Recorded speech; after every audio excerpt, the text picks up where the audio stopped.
Alhamdulillahi Rabbil Alamin, wassalatu wassalamu ala nabiyyina Muhammedin wa ala alihi wa ashabihi ila yawmiddin.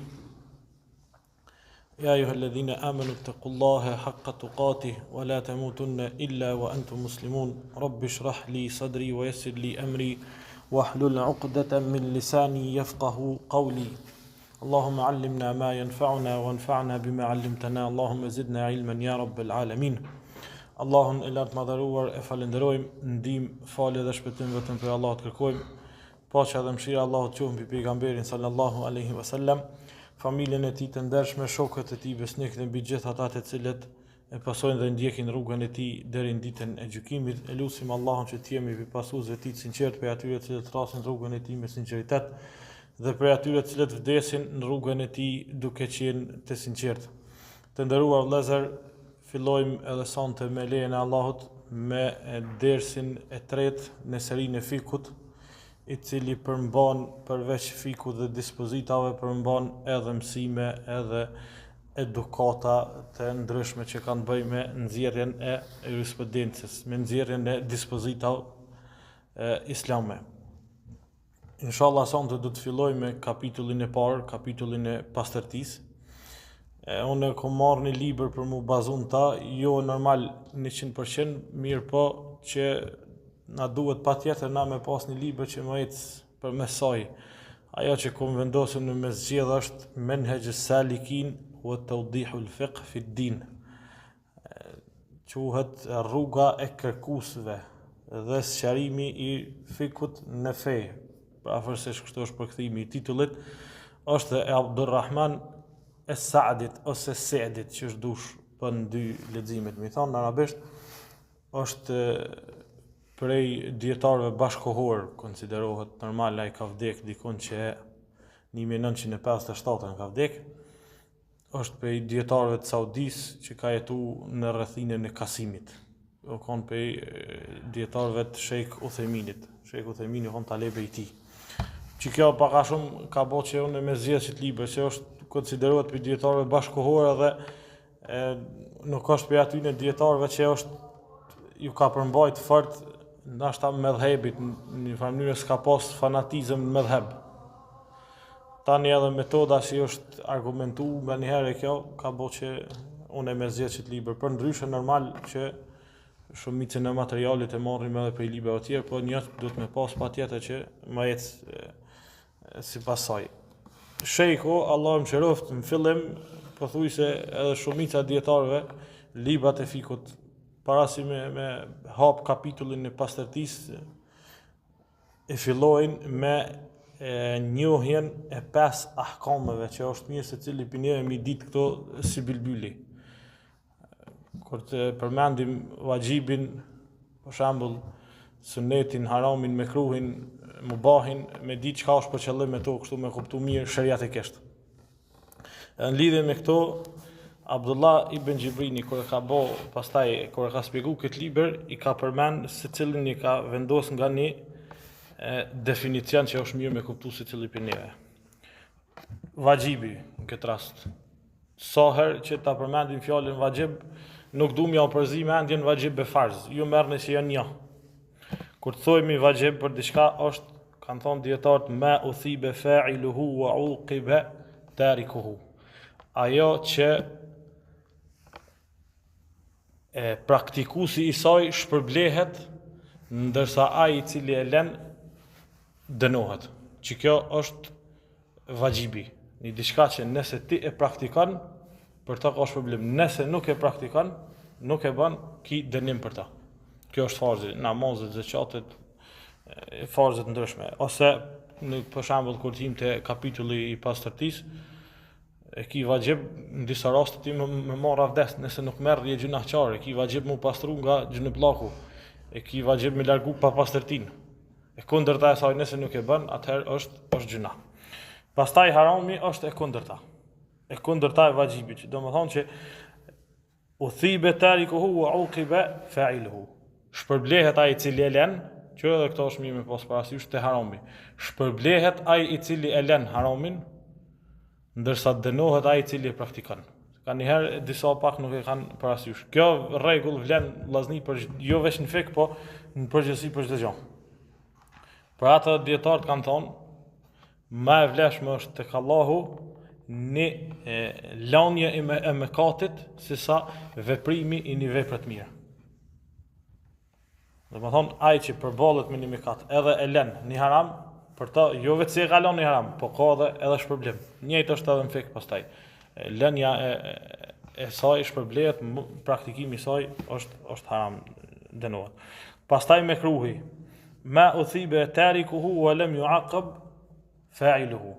Edhe mekruhi është ai i cili e lën shpërblehet, ndërsa ai i cili e praktikon nuk qortohet, nuk dënohet.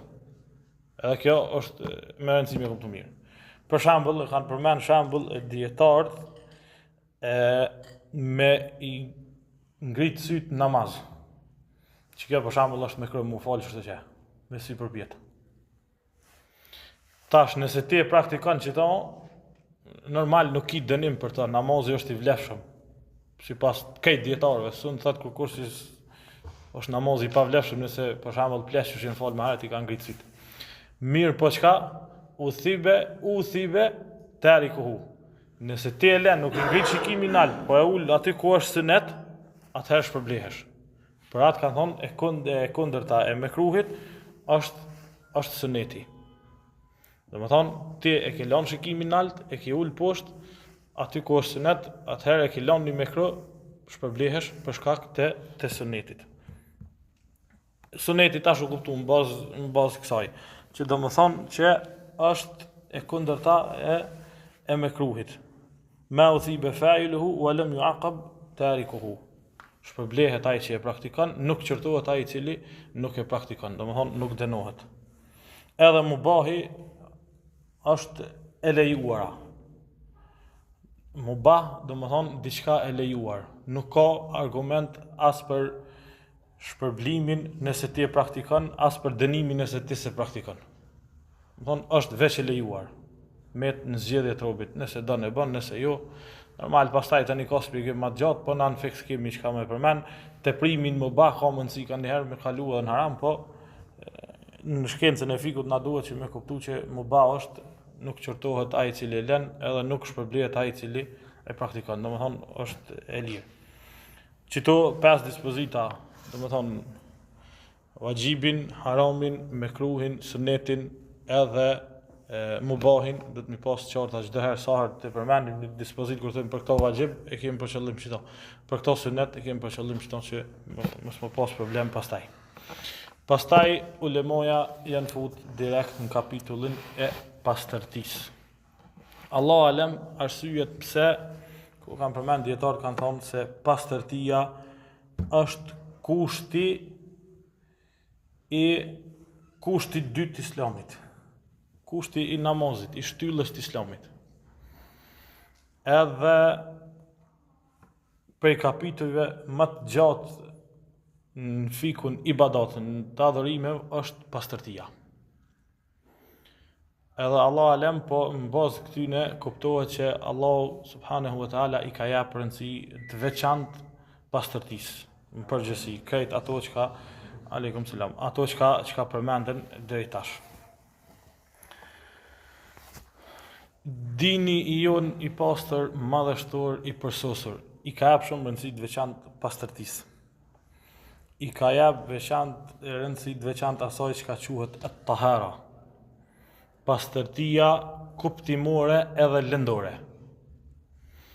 Kur themi edhe këto mos e harroni. Sa herë që e përmendim pastërtinë kuptimore, e kemi për qëllim pastërtinë që nga pamja jashtme, për shembull, shën ty dikush, nuk e vren si ti ai je i pastër ai pa pastër. Me pastërtinë kuptimore është për qëllim abdesi edhe gusli. Që në esencë ti nga pamja jashtme nuk vren dikush se ti ai je i pastër apo i pa pastër, po ti sheriatikisht nëse je pa abdes, edhe nëse je pa gusul je i pa pastër. Që kjo është pastërtia kuptimore. A lëndore është fizike, kur trupin tonë, rrobën tonë Vend faljen tonë e ka godit një papastërti, urinë ose çka do qoftë për papastërtive. Kjo është papastërtia lindore edhe papastërtia e kuptimore që Allahu subhanahu wa taala na ka urdhëruar që ne të jemi të kujdesshëm ndaj tyre. Pejgamberi sallallahu alaihi wasallam thotë at-tahuru shatrul iman. Pastërtia është gjysma e imanit. Kjo për shkak se është kusht i namazit. S'ka namaz pa pastërti. Me të zbukurohemi kur dalim para Allahut. Me të nderohen me lajket edhe namazlit cilët falen afër neve. Me pastërti kanë thonë dobit e pastërtive. Me pastërti kanë thonë dietarët zgjerohet gjoksi. Me pastërti merr energji trupi. Me pastërti fshihen mëkatet edhe ngriten gradat tek Allahu subhanahu wa taala. Gjitha këto janë të argumentume, po na veç përmendin një hadith mos me çu gjatë për shkak se disa prej tyre i përmendin kur i vjen koha. Pejgamberi selam ka thonë ela edullukum ala ma yamhu Allahu bihi al-khataya. Ka thonë sahabëve, a doni me ju tregu diçka me cilën Allah subhanahu wa taala ja ufshin ju mëkatet. Ka thonë gjithsesi i dërguar i Allahut isbaghul wudu'i ala al-makari. Pejgamberi selam ka thonë përsosja e abdesit në raste vështirësie. Që do të thotë që pastërtia në këtë rast përsosja e abdesit është për atyre që edhe ngrit gradat besimtarit edhe ja fshin mëkatet atij. Islami s'ka dyshim se është prej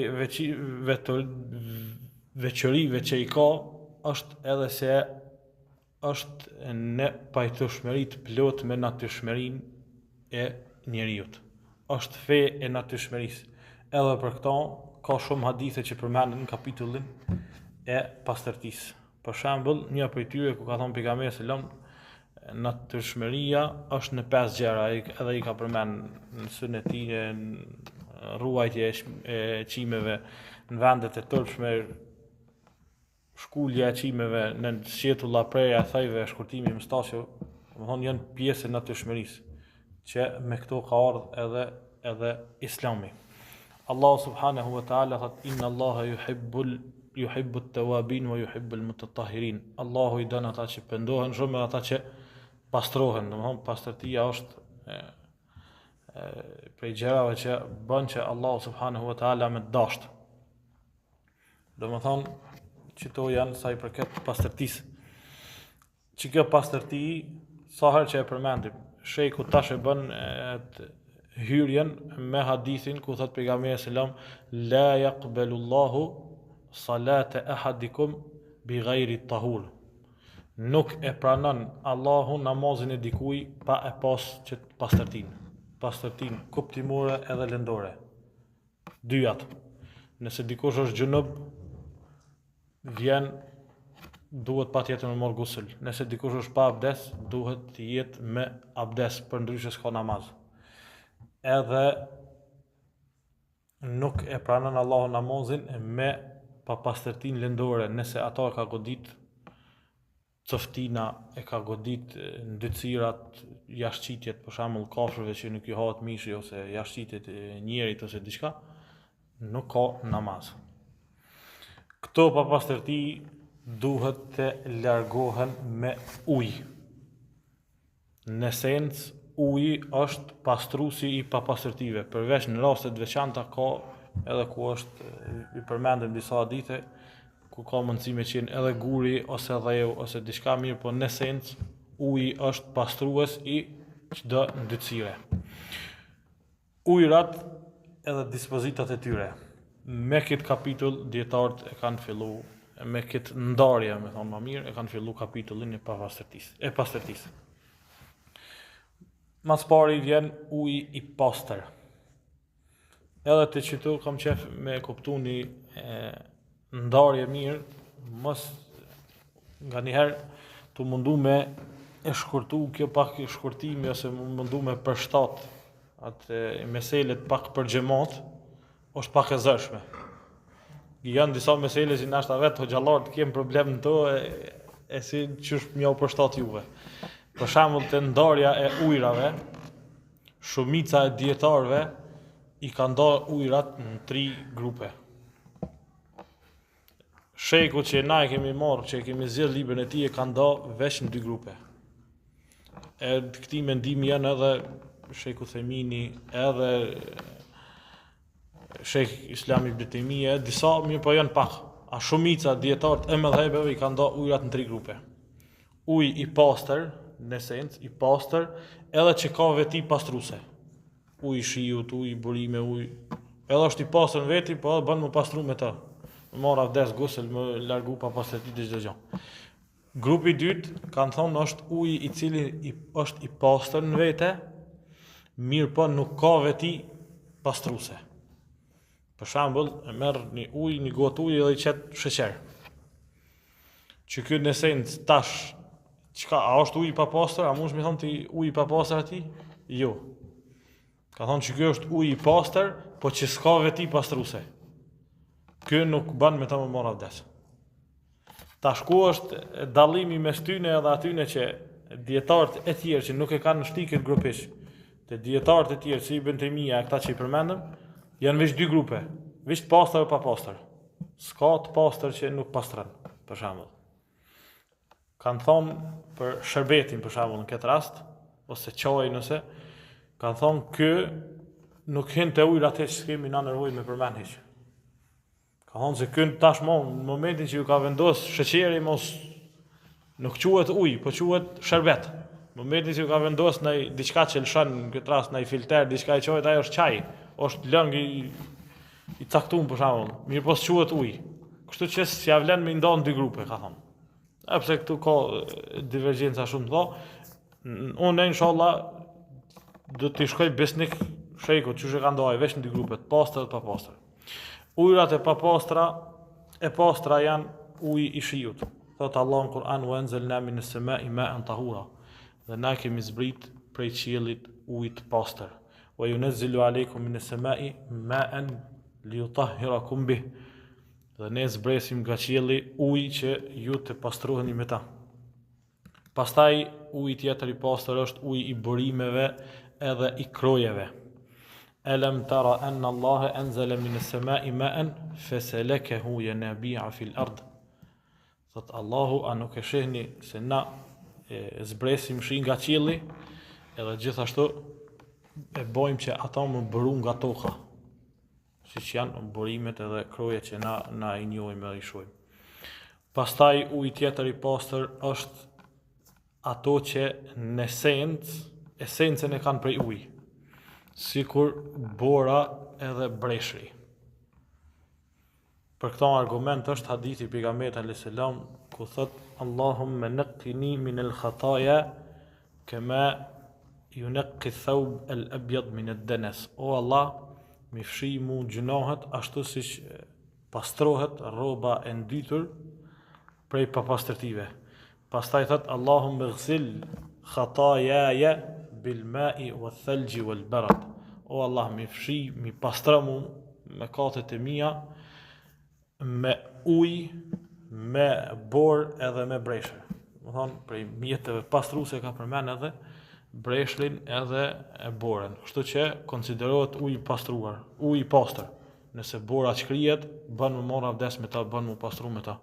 Nëse breshri, kokrizat shkrihen, është ujë i pastër që bën më përdor për avdes, gusel ose për largimin e pastërtisë. Pastaj uji i detit është uji i pastër.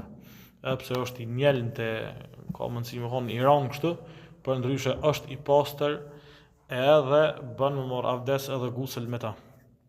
Pejgamberi sallallahu alaihi wasallam është pyet nga sahabët.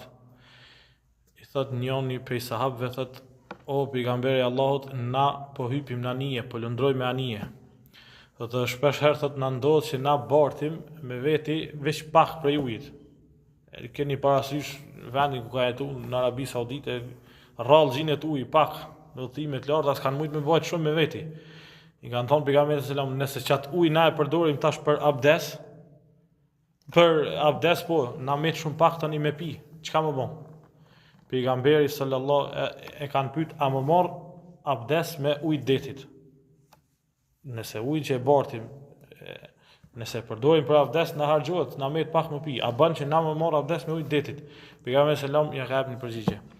Huwa at-tahuru ma'uhu al-hillu maytatuh. Deti është i pastër uji i tij dhe është e lejuar coftina e tij. Edhe për këtij hadithi dietarët kanë nxjerrë shumë të bi. Një prej tyre është, për shembull, kanë thonë dietarët ose hoxha pyetësi, kur pyetet nga dikush për një mesele, është mirë që m'ia jap përgjigjen me diçka shtesë, me ndaj rregull që përveç asaj mesele përfshin edhe diçka më shumë. Pejgamberi selam këtë rast është pyet veç për ujin e detit. Çka i ka thonë? Uji i detit po se po, lejohet përdorimi i tij, është i pastër. Ka thonë el-hillu maytatuh. Edhe ajo që ka vdek në ta, gjallësat që janë detit, që edhe nëse janë coftina, janë halal. Peshkun s'ka nevojë me presi kur lopen që më kanë halal. Edhe nëse cof bën me hangër. Balenën e çdo gjë që ka cof në deti, coftina e detit është halal. Jo coftina, për shembull, lopa shkon mytë në detit, ajo s'bëhet halal kurrë. Po ato që ka janë në esencë detit. Me pas parasysh. Ato që ka në esencë janë të detit, janë halal. E për këtë dietarët kanë nxjerrë që për shembull hoxha kur pyetet për një mesele është mirë më jap një si rregull më të përgjithshme që ai që e ka pyet më përfitua edhe diçka më shumë përveç pyetjes tina. Pastaj uji i pastër tjetër është edhe uji i Zemzemit. Edhe uji i Zemzemit bën me marr abdes me ta, bën gusl, bën çdo gjë. Pse do dietar kanë thonë që për shembull nuk është mirë si shajnë derimi për ujë të Zemzem, nuk është mirë tahret më marr me ta. Disa e kanë përmend mirë, po s'kan diçka bazë me ta. Për ndryshe ka argumente që pejgamberi sallallahu alajhi wasallam ka marr abdes me ujë Zemzem, që domethënë që është i pastër. Pastaj uji që ka nejt ka qëndruar në një vend. Edhe është përzi me diçka të pastër. Edhe që s'ka mundësi më mbrojt nga rënja e diçkaje në ta. Siç është myshku ose gjethet e pemëve ose diçka tjetër kanë mundësi më rënë ta. Edhe ky uji vllazni konsiderohet i pastër. Kjo për shkak se ajo që ka rënë ta në esencë është e pastër. Edhe nuk ka ndiku që m'ia largu ato vetit e qenurit uj. Pastaj nuk ja ka ndryshu i shijen, as erën, as ngjyrën. Kështu që ai mbetet uj edhe bën të përdoret për abdes edhe për gusl. Edhe për këto ka shumë argumente. Kalojmë te e shtata që është uji që është i përzier me papastërti. Edhe që ta është mirë me kuptu mirë. Është i përzim me papastërti, jo si ai tash me pastërti. Mirë, po që kjo papastërtia që ka rënë ta, nuk ka ndiku që m'ja ndryshu as erën, as shijen, as ngjyrën. Çdo tri veti mësoni si bilbyli. Era, shija, ngjyra. Thot Ebu Said el-Khudriu, e ndëgjova të dërguarin sallallahu alaihi wasallam duke thënë se po nxirret ujë prej një pusi i cili është quajt el-budaa. Çfarë i kanë thonë arabisht? Pos që në ta kanë gjujt papastërti, kanë gjujt misht qenve, rrobat grave me menstruacione, çdo gjë të papastër kanë gjujt atë. Edhe jashqitit e njerëzve janë vendosur në çat pos. Mirë, po ai pos si duket të vonë kogja i madh. Se e përmend Ibn Daudi, Ebu Daudi, transmetuesi i njëri haditheve. Thot e kom pyet thot mësuesin tim se sa ka pas mundësi me qenë madhësia që ti pusi. E mësuesi i Ebu Daudit i ka thonë që e kom pyet atë rojtarin që në kohën e tij, e keni parasysh pas 200 vjetëve, 300 vjetëve, në kohën e tij mësuesin e Ebu Daudit e kalon me u fut te çaj ai rojtari te pusi që janë gjujt çdo te shky pusi budaa. Edhe e ka pasur madhësia e tij, thellësia e tij u kon dikon për mbi organet gjinitale, domethënë dikon 1 metër deri 1 metër e 20 e ka pas thellësinë. E për madhësi ka ardhur dikon 6-7 krah. Dhira që i thujnë. Arabisht ka tash varësisht është me llogarit 60-70 cm që kanë mundësi dikon 3-4 metra kanë i gjan, i fell 1 metër deri 1 metër 20 i gat s'ka diçka sa ka pas mundësi, po si duket do kanë i madh. Në qëtë pos janë gjujt qëto pa pastërti. Tash kur u pyet pejgamberi selam për të çka ka thonë? Ka thonë innal ma'a tahurun la yunajjisuhu shay. Ka thonë uji në esencë është i pastër, edhe nuk e bën ato të papastër kur gjë. Që jap më kuptu se aty ka pas shumë ujë. Edhe pse rrethin tina janë gjujt pa pastërtit, po që ato pa pastërtit nuk kanë ndikuar që ato me bon të papastër, më janë ndryshu erën, shijen ose ngjyrën, atëherë i met i pastër. Për shembull tash keni parasysh në një bazen ose diçka të madh, gjuhet diçka të, po si ja ka ndryshuar që to veti, ajo është i pastër. Pastaj ka thonë pejgamberi selam në hadith tjetër, idha balagha al-ma'u qullatayn lam yahmil al-khabath. Edhe që tonë është mirë me kuptu. Kur uji e arrin sasin kulletejni, sa 2 kulle, parafërsisht në litra i bjen dikon rreth 200 litra.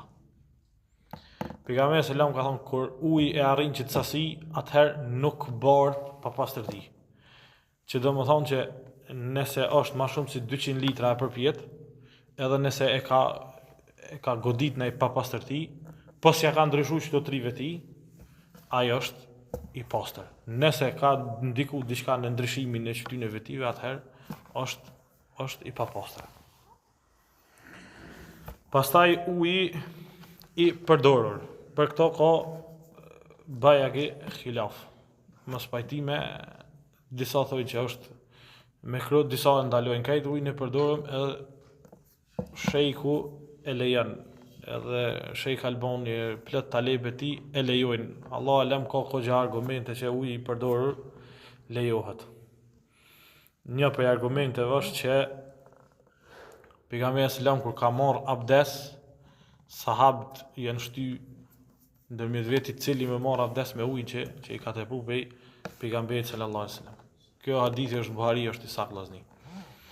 Pastaj ka argument që njëna për gravet pejgamberit sallallahu alaihi wasallam ka marrë një herë, është pastru nga gjunubllahu. Edhe me atë ujë ka desh me marrë pejgamberi sallallahu alaihi wasallam abdes. Edhe i ka tregu gruaja, nuk përmendet cila gru në hadith, njëna për grave përmendet, i thot që unë e kom përdor këto për pastrim. Atë në kanë mësh mos e përdor ti se është uji i përdorur. Pejgamberi selam i ka thonë uji nuk bëhet i papastër. Nuk bëhet uji me përkthy bukhfalish për arabishtes, gjunub i bjen. La yujnab, i ka thonë pejgamberi selam. Uji nuk bëhet i papastër, edhe pse dikush e ka përdorur ato. Edhe pse shumë dietarë thonë që është mekruh, nuk pëlqehet përdorimi i tij, sidomos në raste kur ka tjetër, mirë po nëse në rrethana që caktuar ka mundësi në herë më në ardhmë mundësia, atëherë inshallah bën me përdor pa problem. Pastaj uji i nxehtë, edhe ky është uji i pastër, normal në esencë siç desh hiç mu përmend, po disa fuqaha nganjëherë kanë përmend një hadith dabt, që shumë dietarë, pothuajse gjithë dietarët e konsiderojnë hadith dabt, që ka pejgamberi selam ka thënë musulmani me ujin i cili është i nxehtë prej dilli. Bile ka në mëdhëbin Shafi përmendin që thonë se shkakton lebër, smundje të lkurës. Mirë po s'ka diçka argumente, hadith sahih ose diçka s'ka. Kështu që bën me përdor ujin e nxehtë pa probleme, konsiderohet ujë i pastër. Edhe uji i papastër, domethënë është çdo ujë që pastaj papastërtit kanë ndikuar që më janë ndryshu vetit. Ujët e pastër ta i përmendëm, tash çdo ujë të cilit ju kanë ndryshu shija ose ngjyra ose era me diçka të papastër, jo të pastër që e përmendëm më herë, por me diçka të papastër, atëherë ai konsiderohet ujë i papastër, s'bën më marrë abdes me të, as gusel, as me përdor. Papastërtit janë e para jashtëqitja edhe urina njerëzore. Është papastërti. Mos t'i përmendi hadithet shumë ka, që hadithi i beduini që ka urinu në xhami, pejgamberi selam ka urdhëruar që me pastru atë vend, për shkak se urina e njeriu është e papastër. Pejgamberi selam u kon të fal namaz. Gjatë namazit ti një herë i ka doth sandallet e tij. Kur e kanë pyet sahabit, thotë më ka ardhur Xhibrili dhe tha që në sandallet e tua ke papastërti. E shumë argumente. Një që është mirë me pas parasysh tek urina është një dallim, nuk e dija e keni ndëgjuar më herët. Në shariat ka dallim mes urinës së femrës që është bebë deri në moshën sa është duke ushqyer me gji, edhe mes mashkullit ka dallim. Nëse një bebë mashkull urinon edhe ai hala nuk ka filluar me ushqy me ushqim normal, kështu po është hala duke ushqy me gjithënje, me gji, mashkullit, urina e mashkullit në këtë rast është më e lehtë. Pejgamberi alayhi salatu wassalam ka thonë baulul ghulami yundah wa baulul jariya yughsal. Urina e bebes mashkull e kemi për qëllim pa filluar me ushqy me ushqime kështu, sa është në gjithënje. Ka thonë urina e tij që është mashkull veç fërkohet edhe spërkatet, veç me stërpik me fërku pak mjafton. Është në dytësirë më e lehtë, ndërsa urina e femrës e bebes që është femër duhet me pastru. Allahu alem, hadithi është i saktë. Urtësia e kësaj e kanë përmend dietarët, ka mundësi me qenë se femra si natyrshmëri është i krijuar prej mishit edhe prej gjakut. Ndërsa mashkulli, këto ka përmend Imam Shafiu, po s'ka diçka argumente direkt që flasin për këtë. Mashkulli është prej dhejut edhe prej ujit. Kështu që dheu uji në esencë janë të pastër, a gjaku edhe eshtrat janë, gjaku edhe mishi janë pa pastër. Kjo ndikon që me kon papastërtia ose urina e femrës ma e rëndë. Përndryshe hadithi sahih, e kështu arsyetim logjik diçka nuk përveç kësaj nuk kom gjetë. Tjetër e papastër është gjaku menstrual. Për këtu ka ijmon, po thuaj se gjithë dietarët e umetit e përmendin që gjaku menstrual është i papastër. Pastaj el wadi, këto është mirë me ditë. Lengu i bardh jo spermatik.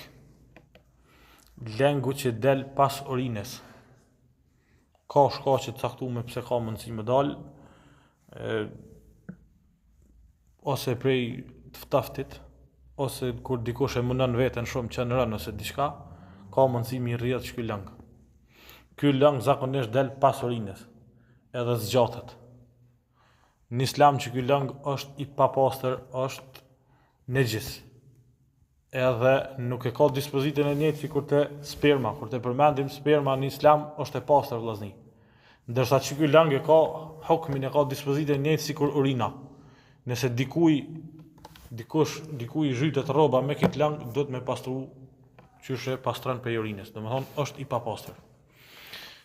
Lëngu tjetër është që është pak më i lehtë se ky, po që është edhe ky i papastër, mirë po pastrohet pak më lehtë është lëngu paraspermik, që del para spermës. Ky del kur dikush Allah na rujt shikon diçka çka s'duhet, ose fol fjalë që në një mënyrë fjalë që i përngjasojnë marrëdhënieve seksuale, ose është para marrëdhënieve, ose fjalë që çojnë tek marrëdhëniet. Edhe ndikohet për tyne që më rrjedh ky lëngu. Edhe ky lëng është i papastër. Mirë po papastërtinë e tij pak më lehtë është. Kan thonë dietarët spërkatet vendi edhe fshihet, nuk është e njëjtë sikur ai pari që duhet me la krejt. Përndryshe edhe ky në esencë është i papastër. Ndërsa në ato të parin ka argument që duhet edhe me pastru edhe organin gjenital edhe rrobën ku ka kapa e pjesë. Pastaj tjetër e papastërti është edhe ngordhësira. Ngordhësira është për qëllim çdo ngordhësirë, çdo gjë që ka ngordh pa u prej shariatikisht, pa u thyer shariatikisht. Ngordhësirë ka mundësi më konë edhe lopa dhe dela dhe dhia që hahen, po nuk janë prej kanë cof, shkurtrup, coftin. Kjo në esencë është e papastër. A ka raste tash kur edhe kjo botë e pastër po, nëse mirret lëkura e saj edhe regjet. Regjen besoj e kuptani. Qysh bon tash i marrin e kriposin me dheje, me hije, me zjame që shëbojnë, me rëndësi, kur lëkura e saj regjet, atëherë bëhet e pastër. Për ndryshe coftina, çdo gjë që ka cof pa u prej shariatikisht, në islam është e papastër. Pastaj mishi i derrit, kjo besoj është e qartë të tonë, derri komplet është i papastër, pastaj edhe qeni është i papastër. Thot pejgamberi sallallahu alaihi wasallam, nëse qeni pin në enën e ndokujt, atëherë pastrimi i kësaj ene duhet të jetë 7 herë. Pastaj në hadith tjetër thot, nëse qeni ka lpi në enën e dikuj, pastrohet duke larë ato 7 herë, herën e parë me dhej. Që të thotë që konsiderohet për papastërtive të rona, jo vetëm ujë, po edhe një herë me dhej. E përmendim inshallah kur vjen koha te kapitulli i enëve, se a është vajib me përdor dhejun kur të pastrojmë enën cilën ka pi qeni apo jo, e përmendim. Inshallah. Për ndryshe, qeni jarkët e tij, çdo gjë që ka del prej tij është i papastër. Edhe mishi i kafshëve të egra është i papastër. Edhe mishi i gomarit është i papastër. Gomarit shtëpiak që të na njihet, që njohim, mishi i tij është i papastër. Për këto ka thonë pejgamberi sallallahu alaihi wasallam, i thot sahabëve një prej udhëtimeve kur fillojnë m'ju anku që po hahen gomarët shumë. Unë ngrenen gomarët, thot pejgamberi selam e thirrni lajmtarë dhe thot thuajuni atyre se Allahu dhe i dërguari i tij sallallahu alaihi wasallam ka ndaluar mishin e gomerëve. Ai është i ndyrë, është nejis, domethënë papastër. Kështu që prej atij momenti kanë filluar që kazonat që i kanë mush me misht gomarëve i kanë derë krejt që ka ndalu Allah dhe pejgamberi i tij. Domethënë gomari që të na njihet në esencë mishi i tij është i papastër, se në arabisht el himar el ahli thonë zebrës. Për shembull kur përdoret, ajo është konsiderohet gomari i egër. Ky gomari shtëpiak është haram, zebra është halal. Edhe e fundit prej papastërtive janë kafshët që han ndyrësira, el gjelale. Për që ty në kafshët që hajnë ngordhësira, ka mundësi me kanë edhe lopa, edhe delja, edhe dhia. Nëse dikush e shen lopën të hangër ngordhësira, jashtë mbetërina, bërllëg, atëherë ajo është e papastër. Çdo gjë që ka del prej saj konsiderohet e papastër. Edhe qumshti, edhe urina dhe këto janë papastërta. Kjo rrallë ka mundësi me ndodhë, po ndodh kjo. Sidomos në Arabi kish dele të veçanta që po hajshin shumë ndërtësira.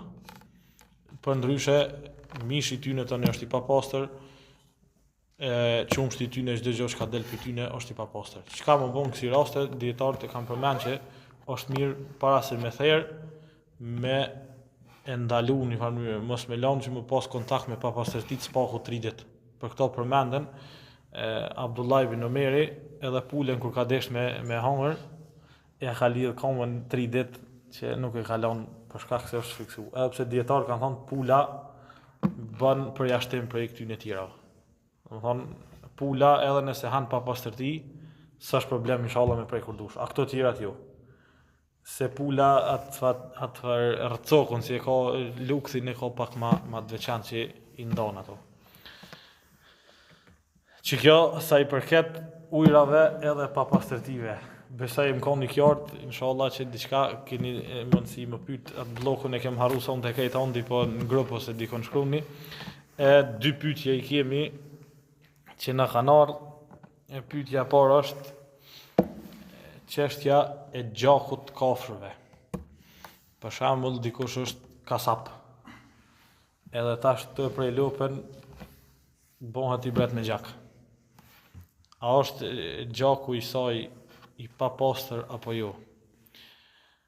Gjaku që rrjedh me njëherë pas prerjes është I papastër tek të gjithë dietarët. Bek. Kështu që duhet të minjanohet të shumtit dhe të paktit e tij.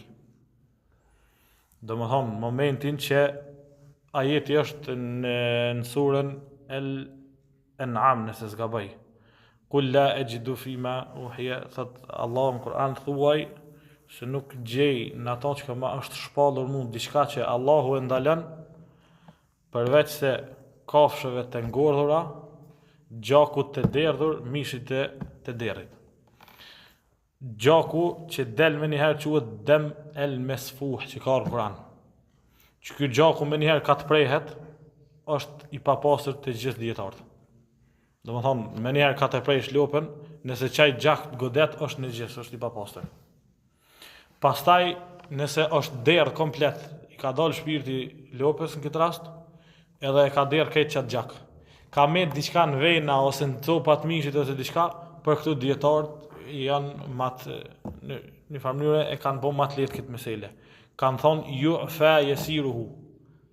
Shariati e ka fal të paktën e tij. Nëse inshallah ndodh për shembull goditesh me pak pitina, inshallah nuk është problem.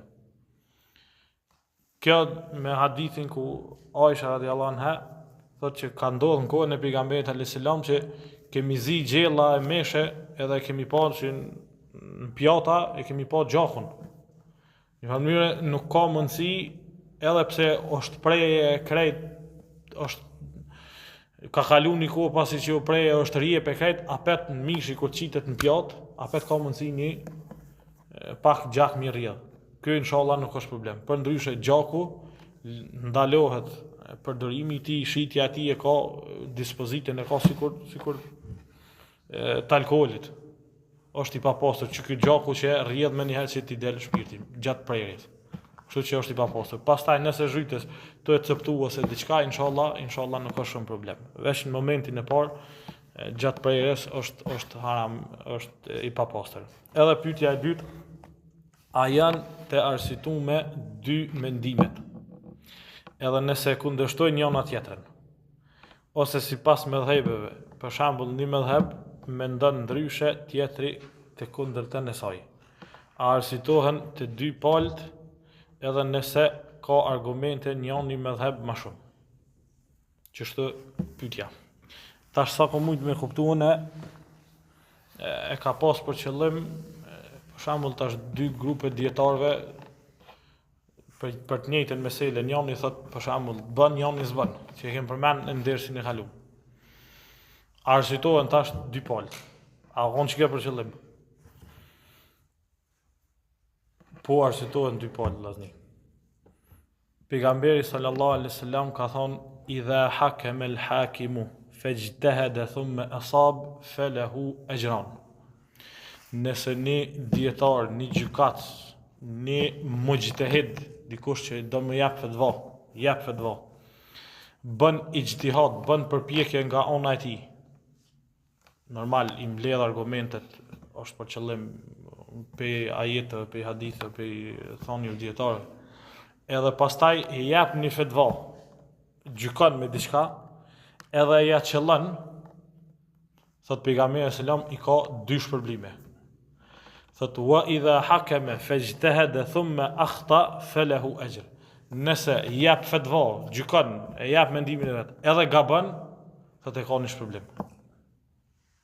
Çu kuptohet atë kjo? Nëse ja ka qellu, I shpërblehet edhe mundi I tij, po edhe që kjo e qellumja e tij, që e ka thonë saktë. Po edhe nëse s'ja ka qellu, Allahu subhanahu wa taala ja shpërblen mundin. ndërsa nuk e merr në përgjegjësi për gabimin e tij.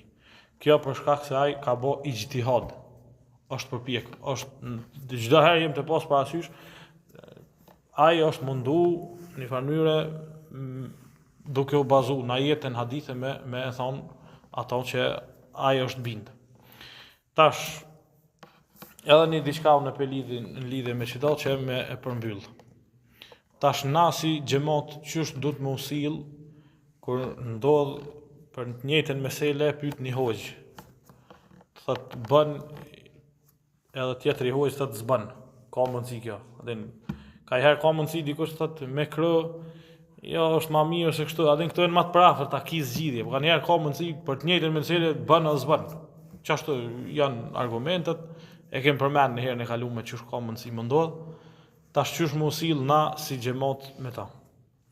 Në lidhje me këto, dietarët i kanë nda tek fetvaja në këtë rast, ndahen njerëzit në 3 grupe.